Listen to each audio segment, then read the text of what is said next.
연구, 읽기 해석 연구 6번째 시간 갖도록 하겠습니다. 우리가 계속 이 말씀을 좀 기억했으면 좋겠습니다. 디모데후서 2장 15절, 너는 진리의 말씀을 바르게 나누어서 디바이드해서 내 자신을 하나님께 인정받은 자로 부끄러울 것이 없는 일꾼으로 항상 연구해라, 공부해라 라고 했던 그 하나님의 말씀. 그래서 말씀을 우리가 계속 연구해야 한다는 것, 그것을 뭐 목회자뿐만 아니라 성도님들도 이렇게 해야 한다는 것을 우리가 다시 한번 기억을 할 필요가 있습니다. 그래서 성경 읽기에 관해서 한 9가지 원칙 지난번에도 계속 얘기를 드렸습니다. 이렇게 9가지가 있고요. 영적인 책이고 성경 그 자체로 읽고 하나님의 말씀으로 사람이 쓴 뭐 사도 바울, 베드로, 마태, 마가가 쓴 성경이 아니라 하나님께서 쓰신 성경이라는 것을 디모데후서 3장 16절을 통해서 알 수가 있습니다. 반복해서 읽어야 되고 연속적으로 순서대로 읽고 인내심을 가지고, 그리고 하나님의 말씀은 성경으로 끝났다는 그 어떤 원칙을 우리가 볼 필요가 있습니다. 이 외에 누가 더해서 뭐 하나님의 대리자라고 성경을 이렇게 해석했는데 성경은 이렇다라고 얘기하는 것들을 우리는 다 배제한다라는 것을 다시 한번 말씀을 드립니다. 지난 시간에 이제 성경 이제 해석에 대해서 쭉 하면서 문자적인 해석을 이야기를 했었거든요. 그래서 문자적인 해석 체계가 있고 영적 해석 체계가 있다고 말씀을 드렸습니다. 그래서 문자적인 것은 이제 우리처럼 하나님의 말씀 그 문자 그대로 해석하는 것을 원칙으로 한다는 것입니다. 색깔, 뭐 하루, 천년왕국의 천년 이런 것들 다 이제 그렇게 볼 수가 있고, 성경이 일관성을 갖고 독자들에게 거의 동일한 결론을 이르게 할 수 있는 것이 바로 문자적인 해석이고, 영적 비유적인 해석은 이걸 해석하는 사람이 어떻게 하느냐에 따라서 결론이 달라질 수가 있기 때문에 여기서 많은 문제들이 생겨나고 또 자의적인 해석들이 나온다고 이제 말씀을 드렸습니다. 이단으로 빠질 우려가 굉장히 크다. 어떤 성경을 갖고 있어도 우리가 이러한 어떤 해석에 대한 체계가 있지 않으면 어렵다라는 것입니다. 자, 그래서 지난 시간에 이제 문자적인 성경 해석에 대해서 어떻게 말씀을 드렸냐면, 문자적으로 해석을 하면서 그 당시의 문화와 사회적인 어떤 현상을 가지고 문자적으로 봐야 되고 각 단어를 기록된 그대로 받아들여야 되고요. 결국 이제 문자적인 해석은 개인의 어떤 상상력을 제한합니다. 이게 문제가 뭐냐면 자기의 어떤 생각과 가치관을 너무 믿어서 내 생각과 상상력을 거기다 집어넣으면서 이제 성경의 해석에 문제가 생긴다고 말씀을 드렸고요. 그래서 이제 문자적으로 해석을 했을 때 도저히 이해가 안 되는 부분이 있죠. 우리가 2000년 전에 살지 않았고 했기 때문에, 그리고 우리가 다른 나라이기 때문에 그럴 때 이제 문화적으로, 지리적, 역사적, 사회적인 측면을 고려해서 그 당시에 문자적으로 그것이 어떤 의미였는지를 볼 필요가 있다는 것입니다. 그거를 그냥 이 세상으로 지금 바로 가져와 가지고 하는 것, 그런 것들은 아니다라는 것이고요. 그래서 이제 지난 시간에 마지막으로 말씀드렸던 게, 주님의 말씀을 바르게 이해하고 연구하려면 일단은 우리의 영적 상태가 바라야 하고, 그리고 정직해야 한다는 것. 누구도 완벽하게 이제 해석할 수는 없다. 왜 그러냐면 자신의 생각이 다 들어갈 수밖에 없기 때문입니다. 목회자들도 철저하게 배제하려고 노력을 하지만, 그렇기 때문에 인간적인 의도가 없어야 하는 것이 굉장히 중요하다라는 것입니다. 자, 그래서 이런 문자적인 해석은 여러 가지 부적절한 해석으로 나올 수 있는 부작용에 대해서 안전지대고요. 그리고 또 설교자가 자신의 욕심을 채우기 위해서 성경을 이용하는 것을 막는 안전장치다라는 것입니다. 그래서 많은 부패한 목사들이 보면 성경을 가지고 이야기하거든요. 성경을 가지고 이야기하면서 그것에 대해서 자의적으로 해석을 해서 그리고 어떤 한 문장을 따서 이야기하는 경우들을 많이 이제 보게 됩니다. 그래서 이러한 문자적인 해석 원칙, 이것을 이제 많이 이제 봐야 되고요.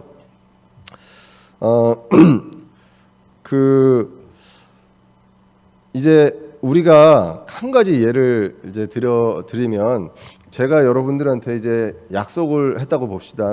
전체 문자를 보냈어요. 제가 단체 문자를 보냈는데, 예를 들면 뭐 다음 주 토요일 날 오후 6시에 오후 2시로 할까요? 오후 2시에 그 어디서 만나서 차 한잔 합시다라고 보냈어요. 근데 그 위치를 알려주기 위해서 오후 2시에 예를 들면 뭐 송강동에 가면 스타벅스가 있는데, 스타벅스 바로 옆에 있는 찻집에서 우리 녹차를 마시면서 이야기를 해봅시다라고 문자를 보냈다고 칩시다.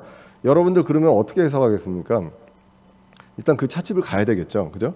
예, 그걸 그대로 받아서 찻집을 가야 되겠죠. 근데 예를 들면 토요일은 안식일이다, 그렇게 해석을 하고, 오후 2시라는 거는 밝은 대낮이기 때문에 빛이 가장 많은 때, 예, 그때를 이야기하는 그러한 의미다.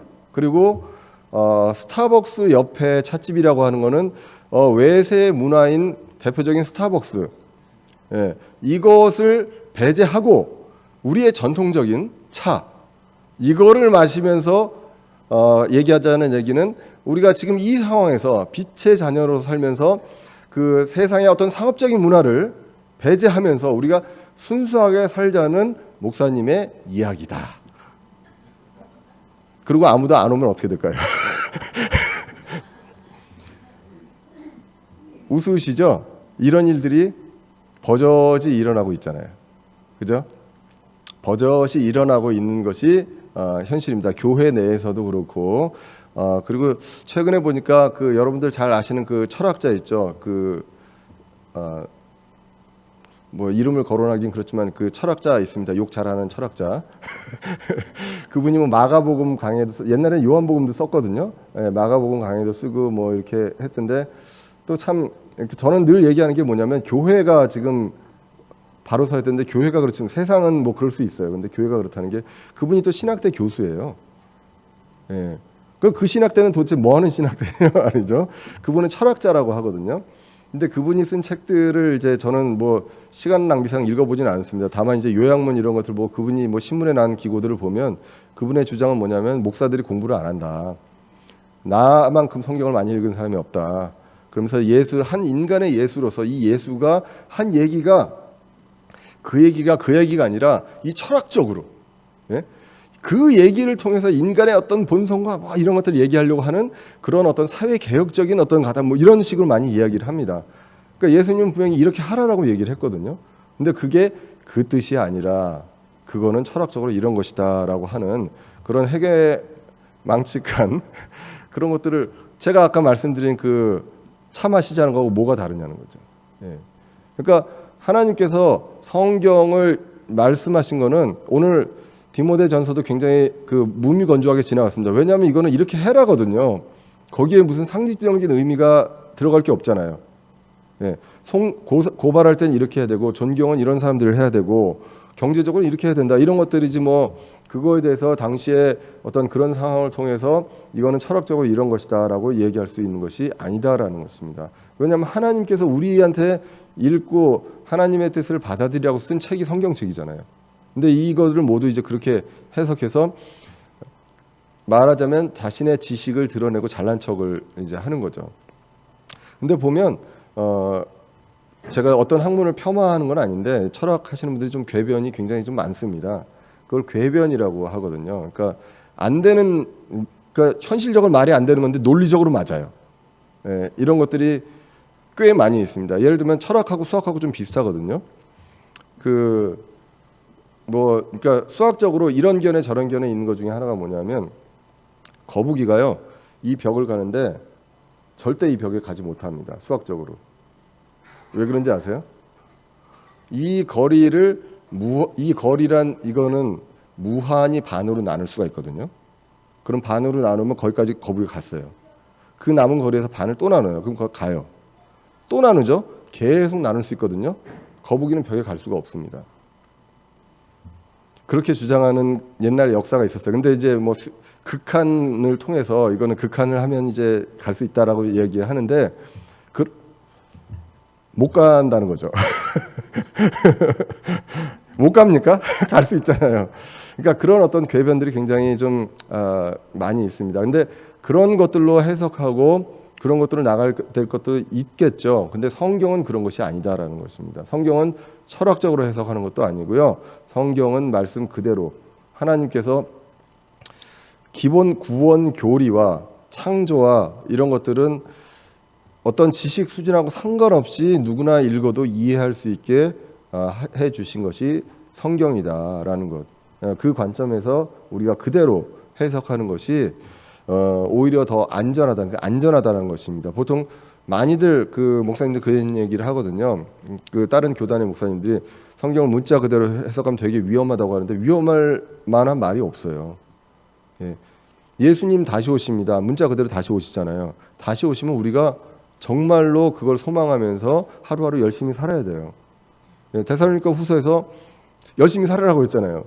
그 놀지 말고 예. 그 말씀을 그대로 하면 오히려 그 말씀 그대로가 그 더욱 더 이단이나 어떤 궤변에 빠지지 않은 그런 안전장치가 될 수 있다는 것. 그것을 이제 오늘 지난 시간에 걸쳐서 이제 문자적인 해석이 얼마나 중요한지에 대해서 말씀을 드렸습니다. 자, 그다음에 이제 이 문자적인 해석에서 조금 더 이것도 이제 문자적인 해석인데요. 조금 더 이제 확장돼서 나가면 나오는 것이 바로 점진적 계시의 원칙이라는 것입니다. 해석을 할 때 점진적 계시. 그러니까 계시가 창세기부터 요한계시록까지 있어요. 하나님의 계시가 있는데 이 계시가 창세기에 나온 계시가 모두 다 완벽하고 모두가 동일한 어떤 우리가 읽었을 때 동일하게 받아들이고 이해할 수 있는 계시냐? 그렇지가 않고 점진적으로 이제 계시가 점점 더 분명해진다. 그게 이제 점진적인 계시라는 것입니다. 그래서 하나님의 메시지가요. 단번에 주어지지 않고요. 일련의 어떤 연속적인 행위, 그다음에 다양한 배경을 지닌 많은 사람들의 손에 의해서 계시가 되었습니다. 그래서 하나님은 처음부터 성경 66권을 아담한테 주시지 않았다는 거죠.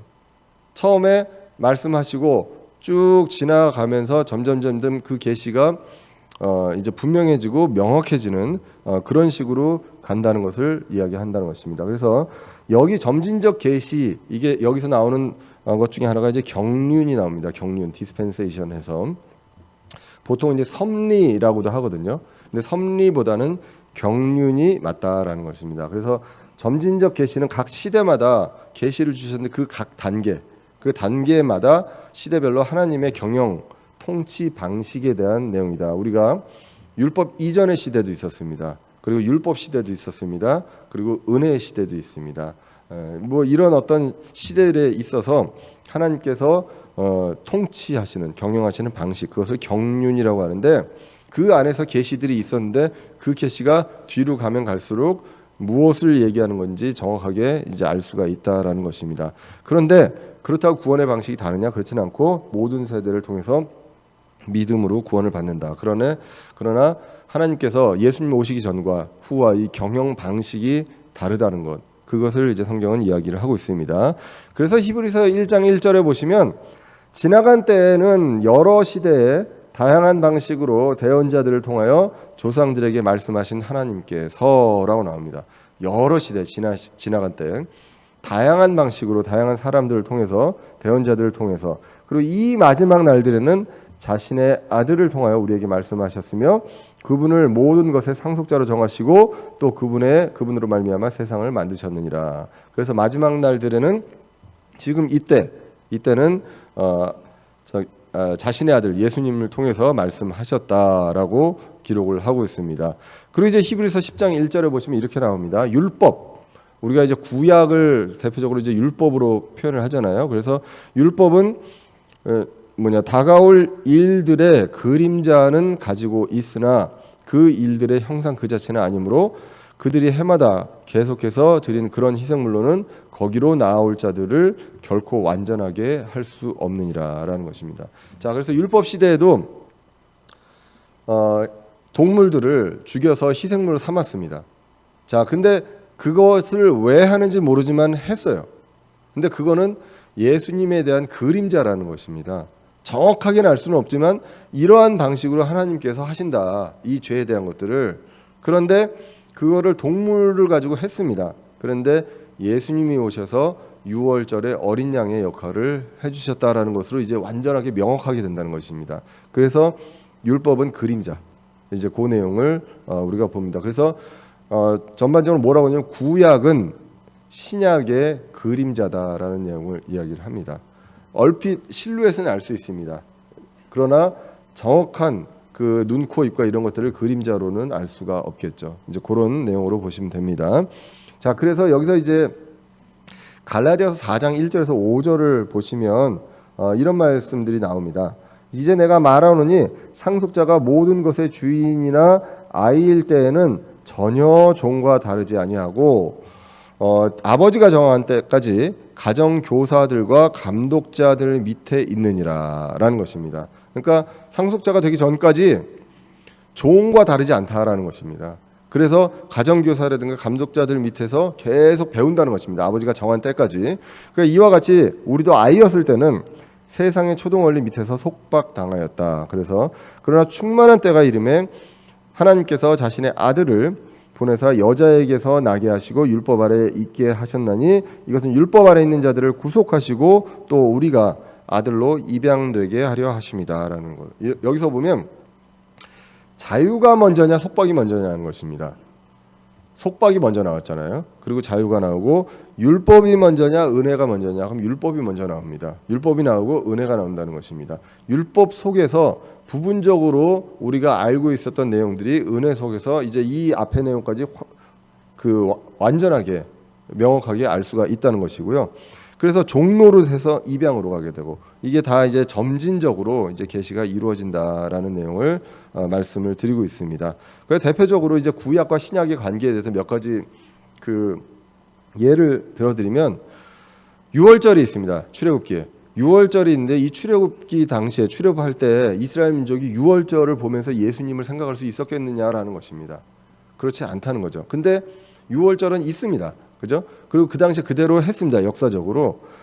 그렇게 해서 이제 구원의 모형을 알 수가 없었고요. 그리고 이제 우리가 민수기를 보시면 모세의 놋뱀 얘기가 나오죠. 그걸로 십자가를 알 수 있었겠느냐는 거죠. 놋뱀을 이렇게 바라보고 위로 가는 사람은 불뱀에 물렸는데 살아났어요. 네. 보통 물리면 어떻게 되나요? 물리면 어디를 보나요? 상처를 보지 않나요? 상처를 보고 아래를 보고 짜내려고 하는데 그거 보지 말고 위를 봐라.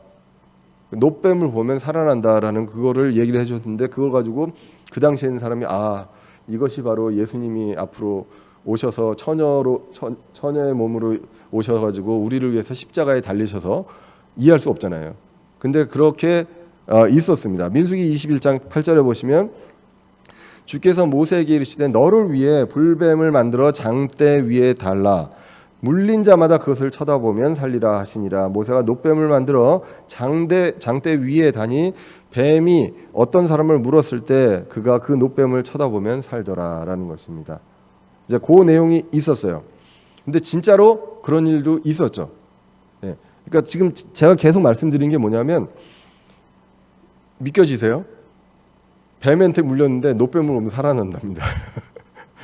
예. 근데 실제로 있었다는 것입니다. 성경의 역사로.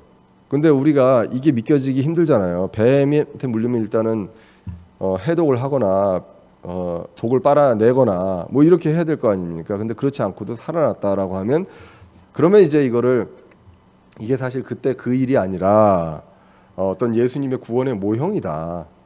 그렇게 생각할 수 있는 거죠. 예. 그런 분들은 토요일 날 저를 차를 마시러 안 오신 분들인 거죠. 저와 함께. 예.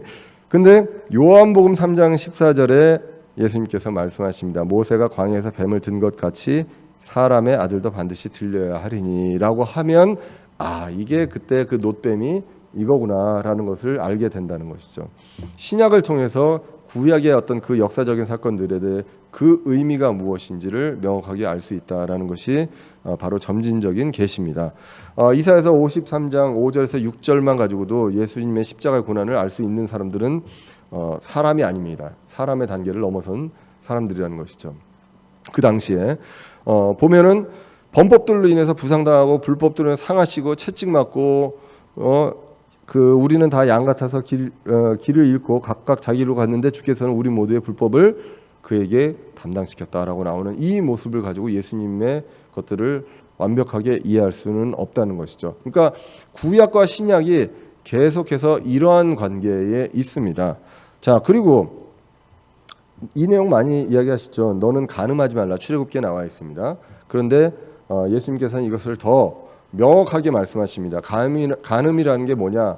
몸으로만 하는 게 아니라 마음으로 음욕을 하면 이것 자체가 모든 것이 간음이다라고 분명하게 이 이야기를 규정을 하시는 거죠. 이런 것들도 지금 점진적인 계시라는 것이죠. 그 당시에 간음하지 말라 했다면 이제는 그 뜻은 무엇이었냐라고 하면서 분명하게 이야기를 해주고 있습니다. 그래서 다시 이제 히브리서 11장 1절에서 2절로 넘어가 보시면 지나간 때에는 여러 시대에 다양한 방식으로 대언자들을 통하여 조상들에게 말씀하신 하나님께서 이 마지막 날들에 이렇게 하셨다라고 나오게 됩니다. 그래서 우리가 이 내용을 보면서 뭘 알 수 있냐면 신약 성경만으로는 모든 진리를 이해할 수는 없습니다. 자, 지나간 때는 뭐냐면 과거에 여러 시대가 있었죠. 아까 얘기했던 경륜의 어떤 각 단계가 있습니다. 그리고 여러 시대에 아담도 있었고 노아도 있었고 아브라함도 있었고 모세도 있고 이 사람들을 통해서 하나님께서 다양한 방식으로 말씀하셨습니다. 어떨 때는 표적으로, 그죠? 어떨 때는 기적으로, 어떨 때는 대언자로, 어떨 때는 제사장으로, 어떨 때는 나귀를 통해서도 이런 것들을 다양한 방식으로 하셨던 것들을 마지막 날들에, 근데 그런 것들은 다 조각조각인 거죠. 퍼즐같이. 근데 그것들을 마지막 날들에 예수님을 통해서 분명하게 이런 것들을 다 이제 합쳐서 그림을 완전하게 완성을 해주시는 그것이 이제 점진적인 계시다라는 것입니다. 그래서 신약 성경만으로 모든 진리를 이해할 수는 없습니다. 하지만 신약 성경을 통해 구약 성경의 계시를 풀어서 이해할 수가 있다라는 것. 그래서 우리가 신약 성경만 읽으면 완전하냐, 그것이 아니라 우리가 구약 성경도 읽지만 그 어떤 교훈 이런 것들을 신약 성경을 통해서 교리도 마찬가지고 이제 완벽하게 이제 이해할 수 있다라고 해서 이제 구약과 신약이 그렇게 되어 있다라는 것입니다. 그럼 점진적인 계시가 있다고 말씀드렸습니다. 성경에서 마지막 계시는 결국은 이제 요한계시록에 있겠죠. 그래서 마지막 계시는 요한계시록 뭐 22장 19절에 보시면 이제 모든 대언의 말씀에서 빼거나 더하면 안 된다라는 것. 성경을 완전히 닫으시면서 이제는 이 말씀 외에 빼거나 더하는 것은 안 된다. 얼마나 그러냐? 아니면 생명책에서 이름을 빼겠다라고, 하나님께서 생명책에서 이름을 빼겠다라고 분명하게 말씀을 하셨습니다. 그리고 이제 20절에 보시면 이것들을 증언하는 모든 분께서 이르시되 내가 반드시 속히 오리라라는 것입니다. 자, 이것에 대해서 제임스 낙스 목사님은 말씀하십니다. 속히가 곧 가까운 미래를 이야기하는 것이 아니라 quickly라는 것입니다. 빨리 온다는 거예요. 이 곧하고 빨리하고는 어떻게 다른지 아세요? 곧은 일주일 이후에 2주일 이후에 그러니까 뭐 이렇게 올 수도 있죠. 근데 빨리는 어느 순간에 됐을 때 그 순간에 순간적으로 빨리 딱 오신다는 거죠. 그때 나 올게 하고서부터 수백만 년이 걸리는 것이 아니라 그때 빨리 오신다는 것. 그것을 이야기합니다. 이거는 3차원의 그 영역에서 갈 수가 없어요. 왜냐하면 우리가 보통 뭐 몇십억 광년 이렇게 얘기하지 않습니까? 빛의 속도로도 가야 돼요. 그러면 예수님께서 이제 뭐 예를 들면 앞으로 한 10년, 20년 후에 오신다라고 하면 이미 예수님 출발하셨어야 되거든요. 저 셋째 하늘에서. 그죠? 이미 엄청나게 오래전에 출발을 하셨어야 돼요. 근데 그렇지 않고 그거를 빨리 오신다. quickly. 이렇게 이제 이해를 할 수 있다라는 것입니다. 자, 그래서 그렇게 하면서 이제 정해진 때, 예수님께서 정해진 때 그때 속히 오실 것이다라는 것. 그래서 우리도 몸이 어떻게 됩니까? 바뀌는데, 썩지 않은 몸으로 바뀌는데 살아있는 사람들이 어떤 사이에? 눈 깜짝할 사이에, 그죠? 눈 깜짝할 사이에 바뀐다고요. 그 순간이 굉장히 정해진 때 속히 딱 이루어진다라는 것. 그것이 희망이죠. 그 영화에서도 보면은 늘 이 시간 재놓고 뭐 막 폭탄 터지기 전에 그 제거하고 할 때도요. 그 막 조마조마조마 하잖아요. 뭐 꼭 1초 남겨놓고 딱 하거나 막 이러지 않습니까? 근데 그 시간이 그 길어질수록 더 피가 마르겠죠. 근데 그렇지 않고 하나님께서 정하신 때 속히 순식간에 눈 깜짝할 사이에 주님께서 오시고 우리도 눈 깜짝 사이에 변하고 여기서부터 올라갈 때 오래 걸리지 않는다는 거죠. 공중으로 올라갈 때. 제가 지금 무슨 얘기를 하고 있나요? 과학을 하는 사람이. 제가 하는 그 해양이요. 특히나 파도가 중요하거든요. 이 파도는 파랑이죠. 우리가 웨이브라고 하죠. 그죠? 파의 가장 큰 특성이 뭐냐면 주기를 갖고 있습니다. 주기를 가지고 반복하고요. 위아래로 진동을 하잖아요. 그게 파거든요. 바다도 이제 파인데 이 파가 발생하는 것 중에 중력이 들어갑니다. 누르기 때문에. 예. 그래서 이제 이 누르는 힘 때문에 들어가는데 제가 그 중력에 대해서 이 역학에 대해서 공부를 하고 있는 사람이 중력의 법칙을 거슬러서 거꾸로 올라간다는 얘기를 지금 하고 있습니다. 성경은 과학의 어떤 영역을 뛰어넘는 하나님께서 그렇게 만들어 주신 이 세상에서 우리가 과학으로만 이해할 수 있는 요만한 영역이 있다면 우리 자연과 하나님께서 만든 이 세상은 이러한 영역에 있다는 것입니다. 그래서 우리는 이것만 이해하고 있기 때문에 이 법칙 안에서는 절대 우리가 공중으로 올라갈 수가 없어요. 그런데 하나님께서 보여주시지 않은 그 법칙, 이 과학을 넘어서는 법칙에서는 올라갈 수 있다, 올라간다. 순식간에 그것을 우리가 확신하고 믿는 것, 그것이 이제 우리 신자의 믿음이다. 구원에 대해서 확신이 있는 것에 대해서 사실 우리가 이제 구원을 받았다고들 많이들 그러니까 다른 이제 그 교단에 있는 분들도 이제 이야기를 합니다. 그러면 보통 구원 받은 거는 내 죄를 사해 주셨다까지로 끝나는 경우들이 많아요. 예수님께서. 근데 우리는 거기서 뭘 믿습니까? 우리가 똑같이 부활하고 우리가 예수님을 만나고 공중에서 그래서 영원히 사는 것 이것을 믿습니다. 그러기 때문에 이 어떤 죽음이라든가 이런 것들 앞에서 그리고 어떤 예수님이 오실 때 어떤 그런 것들에 대해서 의연하고 또 그것을 소망하는 그러한 어떤 태도에서 정말로 구원을 받은 사람인지 아닌지를 우리가 좀 볼 수 있지 않나라는 생각을 이제 해봅니다. 하여간 이제 계시록에 이제 그렇게 이제 나와 있고요. 자, 그래서 이제 점진적인 계시를 할 때 내용이 있습니다. 역사적인 해석도 분명히 해야 한다라는 것. 자, 그래서 아까도 말씀드렸지만 구약 혹은 과거의 사건에서 그 시대의 역사적인 해석은 분명히 있습니다. 그건 역사적인 사실입니다. 그래서 그 민수기에 보시면 아까 이제 뱀에 대해서 얘기했고요. 그리고 요한복음 3장 14절에 예수님께서 이것이 바로 십자가에 대한 내용임을 이야기를 했습니다. 그래서 예수님이 십자가에 달리실 때 많은 사람들이 십자가를 위로 고개를 들어서 볼 수밖에 없는 그런 것들. 그것을 이제 노뱀에서 이런 것들에 상징적으로 나타냈다라는 것입니다. 그래서 근데 여기서 우리가 중요한 거는 민수기의 기록이 말 그대로 1차적인 사실이다라는 것입니다. 그 사실은 아까도 말씀드렸지만 이게 상징적인 의미다라고 해석을 하면 이제 얘기가 달라지는 것이고요. 그 당시에도 노뱀을 보면 살아난 것은 맞다는 거죠. 그 다음에 그것을 우리가 요한복음으로 봤을 때 영적으로 영적으로 이것이 바로 예수님께서 이렇게 하기 위한 것들을 상징적으로 의미하는 것이다라는 것. 이 두 가지가 같이 가야 된다는 것입니다. 당시 상황도 그대로 하고 우리 영적인 해석도 그렇게 이제 해야 한다는 것입니다. 아까 이제 고린도전서 9장을 봤을 때도 밭을 가는 소가 있습니다. 이 소한테 마개를 씌우지 말라고 그랬어요. 예. 그런데 그것이 결국은 무엇이냐?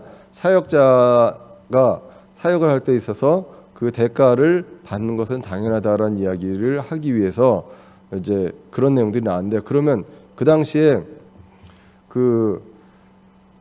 밭을 가는 소에다 마개를 씌워도 되냐는 얘기냐? 원래 그거는 예수님에 대한 얘기를 목회자에 대한 얘기를 하기 위해서 그냥 예를 든 것인지 그렇게 안 해도 된다는 얘기냐라는 것이 아니라 그때도 반드시 그렇게 했어야 한다는 것입니다. 그러니까 하나님의 원칙은 다 같다는 거예요. 일을 할 때 소도 그렇게 해야 되고 사람도 그렇게 해야 되고 그 모든 어떤 사례에서 하나님의 원칙이 있습니다. 공정한 원칙이 있고 일을 할 때 삭을 받아야 되는 그런 원칙이 있고 이러한 것들의 원칙 하에 동물도 그렇고 사람도 그렇고 유대인들의 이스라엘 민족도 그랬고 지금 우리도 그렇다라는 것으로 받아들이게 됩니다. 그래서 늘 말씀드리지만 성경의 어떤 기본 원리를 알면요. 원리를 우리가 받아들이면 그 원리가 과거에도 그렇고 지금도 그렇고 그 원리를 통해서 우리는 그 하나님의 성품을 이해하고 그냥 그걸로 하면 된다는 거죠. 이거를 내가 이리로 가는 게 맞는지 저리로 가는 게 맞는지 이런 것들을 하나님께서 왜 안 가르쳐 주시나 할 것이 아니라 하나님의 성품을 바로 이해하면 된다는 것입니다. 이 일을 할 때 소라고 할지라도 먹어야 된다 일하면서. 예, 그렇게 이제 우리가 볼 수가 있다는 것입니다. 자, 그래서 이제 성경을 이제 쭉 이렇게 계속 봤는데요. 해석과 적용에 대해서 우리가 구별을 할 필요가 있다는 것입니다. 우리가 성경은 해석도 해야 되고요. 그리고 우리한테 적용도 해야 됩니다. 근데 해석도 반드시 바른 해석이 있고 적용도 바른 적용이 있어야지 해석이 제대로 안 되면 적용도 완전히 잘못된 적용으로 갈 수 있다라는 것입니다. 그래서 해석을 할 때 문자적 그리고 문화적 그리고 점진적인 계시의 원칙에 의해서 그리고 역사적인 해석의 원칙에 의해서 성경을 해석을 해야 합니다. 그렇게 성경을 해석하고 근데 모든 그 구절이 나한테 적용된 건 아니라는 건 분명하게 이제 아셔야 되고 그다음 나한테 적용될 수 있는 구절이 또 나에 대한 그 성경으로 해석되어서는 안 된다라는 것은 무엇이냐면 구약을 모두 다 나로 한다거나 구약에 있는 이스라엘 민족을 모두 다 우리 교회로 한다거나 이런 것들은 안 된다라는 것이죠. 그런 것들을 그 반드시 구별해서 해석은 해석대로 그다음에 거기에서 우리가 적용할 것이 있다면 적용을 이제 해야 한다라는 것입니다. 그래서 역사적인 사실로 해석을 하는 것이 있고요. 그다음에 우리에게 교훈적으로 적용할 게 있고 교리적으로 적용할 게 있다라는 것입니다. 구약의 많은 부분들 우리가 교훈으로 적용할 게 있습니다. 그리고 예수님의 모형이 있습니다. 예, 그거를 통해서 구약에서 이것이 교리적으로 무엇이다라는 것들에 대해서 우리가 이해를 할 수가 있는 것이죠. 그래서 이제 한 예를 이제 들어보면요. 고린도전서 10장 1절에 나와 있습니다. 고린도전서 10장 1절부터 보시면 또한 형제들아 나는 이것을 너희가 모르기를 원치 아니하노니 우리 조상들이 다 구름 아래에 있고 모두 바다를 지나가며 모두가 구름과 바다 속에서 모세에게로 침례를 받고 모두가 같은 영적 음식을 먹으며 모두가 같은 영적 음료를 마셨느니라. 그들이 자기들을 따라가던 영적 반석으로부터 마셨는데 그 반석은 그리스도였느니라. 그러나 하나님께서 그들 중에 많은 사람들을 매우 기뻐하지 아니하셨으므로 그들이 광야에서 쓰러졌느니라. 이제 이런 일들이 우리의 본보기가 되었으니 이것은 그들이 탐한 것 같이 우리도 악한 것을 탐하지 아니하게 하려 함이다라는 것입니다. 자, 10장 6절만 보고 출애굽기 자체가 다 역사적인 사실이 아니라고 우리가 할 수 있습니까? 우리가 교훈적으로 우리가 악한 걸 탐하지 않게 하기 위해서 이런 것들을 쓰신 것이지 출애굽기 자체가 굉장히 여러 가지 그 표적과 기적이 많다고 이거 사실이 아니라고 할 수가 있느냐는 얘기죠. 그것이 아니다라는 내용을 말씀을 드립니다. 실제로 그런 경우들이 많아요. 그러니까 그 구름과 바다 속에 홍해 바다를 갈라서 그 가는 것, 예, 그걸 이제 모세에게로 침례를 받았다고 이제 이야기를 합니다.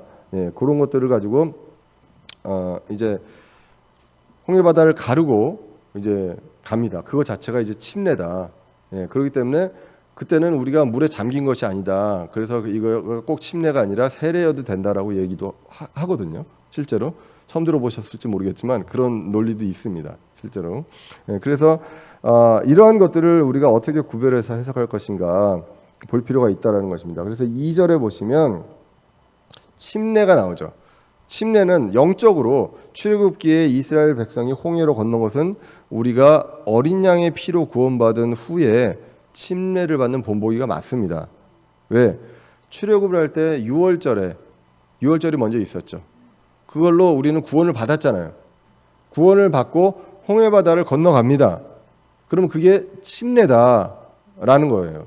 그러니까 그런 어떤 전체 출애굽기의 스토리를 통해서 우리가 신약을 보면 구원받고 침례가 있구나라는 걸 알 수는 있다는 것입니다. 그게 어떤 영적인 적용이죠. 근데 문자적으로 역사적으로 해석을 해보면 이스라엘 백성이 실제로 홍해를 마른 땅처럼 건너간 것도 사실이다라는 것입니다. 예. 많이 이제 그 개역 성경 같은 경우 뒤에 이제 성경 지도를 보면요, 제가 예전에도 그 우리 초창기에도 이제 이야기를 했었는데 성경 지도를 보면 그 이제 출애굽하는 이 경로가 나옵니다. 경로가 나오는데 거기에 홍해 바다를 걷는 게 안 나와요. 예. 그냥 그 위에를 이렇게 건넌 걸로 나옵니다. 예. 우리 성경에는 거기 이제 그 끄트머리 이렇게 건너는 걸로 나오거든요. 홍해 바다를. 예. 근데 왜냐하면 이거 자체가 바다가 갈라지는 것 자체가 굉장히 좀 논란이 많잖아요. 예. 그러면 이거를 시적으로 상징적으로 해석할 수가 있는 거죠. 이거는 사실 이러한 모형으로 이제 고린도전서 10장에서 얘기한 것처럼 이러한 거기 때문에 사실 그때 바다가 갈라진 것이 아니다라는 그런 해석도 가능한 것이죠. 그렇기 때문에 뭐 우리 성경은 펴보면 제대로 돼 있기 때문에 상관없습니다. 개역 성경 같은 경우는 거기에 이제 그 요렇게 올라와 있는 지형, 여기에 이제 홍해 바다가 있는데 여기를 요렇게 위로 지나가는 걸로 나오게 됩니다. 예. 하여간 그 우리가 이야기할 것은 영적인 적용 중요합니다. 근데 그 적용 전에 역사적으로 그때가 사실이었다는 것도 분명한 우리가 해석이 있어야 한다는 것입니다. 반석도 마찬가지입니다. 3절에 반석도 영적으로는 세상의 광야에서 방해할 때 예수님께서 방황할 때 반석이 되시고 물을 주셔서 갈증을 영적인 어떤 갈증을 해결해 주신다라는 것이 영적인 해석이잖아요. 그런데 역사적으로 실제로 예수님이 아니라 바위가 물을 쏟아냈잖아요. 네. 우리가 이거 과학적으로 설명 안 됩니다. 바위를 딱 쳤는데 거기서 물이 쏟아집니다. 해석이 안 되거든요. 그러면 이런 것들을 다 이제 상징적으로 해석을 하게 됩니다. 늘 말씀드렸지만 이제 창세기 1장부터 11장이 그렇거든요. 창세기 1장부터 11장을 시다라고 표현을 합니다. 신학자들이 많이. 이게 시적인 구조이기 때문에 이 시는 비유잖아요. 그래서 이게 그 하루에 이렇게 뭐 짧은 기간에 창조된 것이 아니다라고 이야기를 합니다. 이것을 통해서 하나님의 전체적인 어떤 섭리와 하나님의 성품과 어떤 구속 사역과 이런 것들을 나타내는 것이다라고 얘기를 하거든요. 굉장히 멋있는 말이거든요. 굉장히 멋있는 말인데 뭐가 빠졌느냐? 역사적인 해석, 그 사실을 해석하는 것들이 빠져 있다는 것. 예, 그것을 이제 분명하게 이제 볼 필요가 있습니다. 자, 그래서 요한계시록 19장 11절도 이제 이렇게 볼 수가 있습니다. 또 내가 하늘이 열린 것을 보니 보라 흰 말이라 그 위에 타신 분은 신실하니 참되신이라 불리더라. 그분은 의로 심판하며 전쟁을 하시느니라 라고 나옵니다. 자, 그러면 영적으로 해석을 해보면요. 여러 가지 해석들이 나올 수 있습니다. 우리의 인생에 어떤 일이 생겨도 주님은 신실하십니다. 믿을 만한 분이에요. 약속을 지키시는 분이에요. 그렇기 때문에 우리는 그분을 의지하면 됩니다. 그분이 말씀을 통해 약속한 것 다 지키시는 분이거든요. 예. 그리고 거짓말하지 않습니다. 한 번도 거짓말하신 적이 없어요. 예. 그렇기 때문에 성경에 나온 것 그대로 믿어도 하나도 손해가 되는 것이 없다. 그리고 마귀와의 전쟁에서 승리하신다라는 것을 이야기를 하고 있습니다. 예. 그것도 우리가 이제 해석을 할 수 있습니다. 그런데 이것을 이제 많이들 이야기를 하죠. 그 천년왕국이 없다는 분들도 많이 있고요. 그 교회에서도 많이 있고 그것이 새하늘과 새 땅이 열리고 이런 것들이 결국은 이 지상에 그냥 우리가 예수님을 잘 믿으면 이 세상이 좋아지는 것이다 라고 해석들을 한다는 것이죠. 그러니까 요한계시록에 나오는 게 다 상징적이기 때문에 우리가 잘하면 이대로 그냥 세상이 더 좋아질 수 있는 거예요. 우리는 성경적으로 봤을 때 어떻습니까? 세상은 멸망의 길로 가고 있는 것입니다. 아무리 우리가 어떻게 하려고 해도 멸망의 길로 가고 있고 예수님이 오시고요. 그 다음에 이런 일들이 일어난다는 것을 분명하게 성경을 통해서 이제 볼 필요가 있다. 그래서 이런 영적인 해석도 중요하지만 그 전에 선결돼야 될 것이 무엇이냐? 문자적으로 하늘이 분명히 열린다는 것입니다. 열리고요. 예수님께서 흰 말을 타고 오신다는 것입니다. 검은 말도 아니고 흰 말이 뭘 의미하는 것, 뭐 흰 말이 뭐 백색이 어떤 순결함을 의미하고 뭐 이런 것이 아니라 흰 말을 타고 오셔서 심판하시고 전쟁하신다라는 것. 예. 그것을 분명하게 우리가 믿을 수 있습니다. 자, 이게 위험합니까? 뭐가 위험하죠? 위험할 게 없어요. 예수님이 오신다고 얘기를 했어요. 예, 오신다고 얘기를 했고 하늘이 열린다고 얘기했어요. 하늘이 열린다는 건 믿으면 뭐가 위험합니까? 위험할 게 하나도 없거든요. 그리고 이때 오셔서 의로 심판해서 전쟁하시고 그 전쟁에서 이기신다고 분명하게 얘기하십니다. 이거는 그냥 싸워봐야 안다가 아니라 성경에서 분명히 이기신다고 얘기했거든요. 그분은 신실하시고 거짓말하지 않으시고 이 모든 것들을 다 아시는 분이 이렇게 말씀하셨다라는 것입니다. 예. 당시에 비행기가 없었고 요즘 비행기가 보통 보면 하얀 색깔로 칠해져 있지 않습니까? 그러면 그때 당시 비행기가 없었기 때문에 비행기를 흰말로 표현한 것이다 이렇게 해석할 수도 있거든요. 예. 아니라는 거예요. 예. 흰 말로 오신다고 분명하게 이야기를 하셨다는 것을 우리가 먼저 문자적으로 해석하고 역사적으로 해석하고 그 다음에 거기서 우리가 영적으로 적용할 것을 찾아야 되는 것이 바른 성경 방법이다. 아까 서두에도 얘기했지만 철학적인 거 이런 것들 뭐 철학 학문이 굉장히 그 중요하고 어떤 수학적인 발전과 함께 이루어진 것이 맞습니다. 수학자들이 철학자가 많거든요. 그렇게 많긴 하지만 그러한 관점에서 해석할 것이 있고 아닐 것이 있는데 성경은 그러한 성격의 것이 아니다라는 것입니다. 예. 혹시나 나중에 제가 차 한잔 하자고 그래도 그거를 고지고대로 받아들이셔야지. 딴 데로 가거나 뭐 저를 바람 맞추시면 안 됩니다. 자, 그래서 바른 해석을 먼저 찾고 영적으로 적용해야 한다라는 그 원칙이 있습니다. 그래서 해석의 의미를 바꾸거나 변질시키면 안 된다. 이것이 먼저 선결되고 그 다음에 거기서 우리한테 적용이 있어야 한다는 것.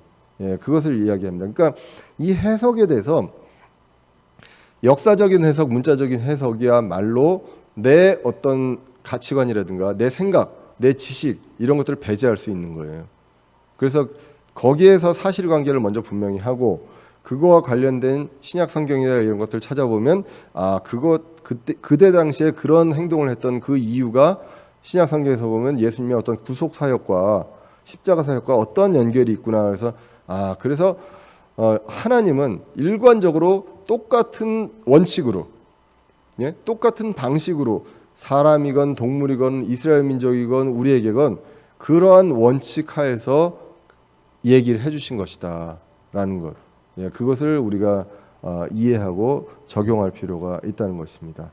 예, 그래서 이제 점진적인 계시가 이제는 구약으로부터 그림자였던 것을 신약으로 오면서 이제 정확하게 알게 되고 그러나 이제 구약의 역사를 반드시 문자적으로 그 신약에서도 그 내용의 역사적인 내용들을 문자적으로 해석하는 것들이 선결돼야 한다고 이제 말씀을 드렸습니다. 그럴 때 우리가 어려운 내용들도 분명히 있습니다. 그 교리적으로 그런 것들은 이제 성경 교사가 해줘야 되지만 그렇지 않은 부분들이 있어서 흔들리지 않고 우리가 하나님의 뜻대로 바로 해석할 수 있는 그러한 길이 될 것으로 믿습니다.